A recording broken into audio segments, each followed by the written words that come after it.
Буквально несколько минут назад американские СМИ объявили шокирующие новости. В самом ближайшем будущем после окончания коронавирусного карантина, объявленного в американских тюрьмах, две известные личности российского шоу-бизнеса, Любовь Успенская и Людмила Порывай, могут оказаться не только в одной тюрьме, но даже в одной камере самой комфортабельной тюрьмы Майами Шарлотта Бекс. Любовь Залмановна и Людмила Порывай лично не знакомы, но по всей вероятности у них будет предостаточно времени, чтобы найти общую тему для общения, так как обе женщины имеют одинаковое наказание – 5 лет лишения свободы. Любовь Успенская будет мотать свой срок за нанесение телесных повреждений своим соседям и травлю собак, а Людмила Ивановна за финансовое мошенничество, связанное с недвижимостью.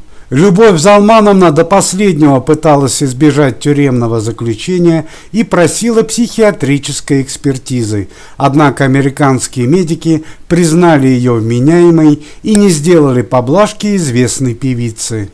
Еще более трагична судьба матери Натальи Королевой. Еще несколько месяцев назад Людмила Ивановна уже начала отбывать свой тюремный срок, но вскоре была временно выпущена на свободу в связи с карантином коронавирусной инфекции.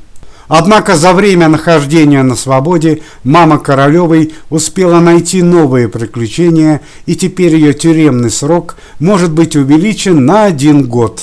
Причина увеличения срока – это нарушение правил домашнего ареста и хулиганство в публичных местах.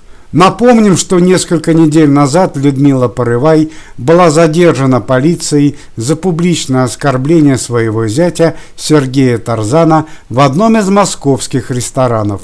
А еще ранее мама Наташи Королевой совершила беспрецедентную выходку на одном из эстрадных концертов. Любовь Залмановна Успенская, узнав, кто будет ее соседкой по камере, усмехнулась и заявила, что не знакома с Порывай лично, но при первой же встрече наглядно ей объяснит, как нужно вести себя в камере.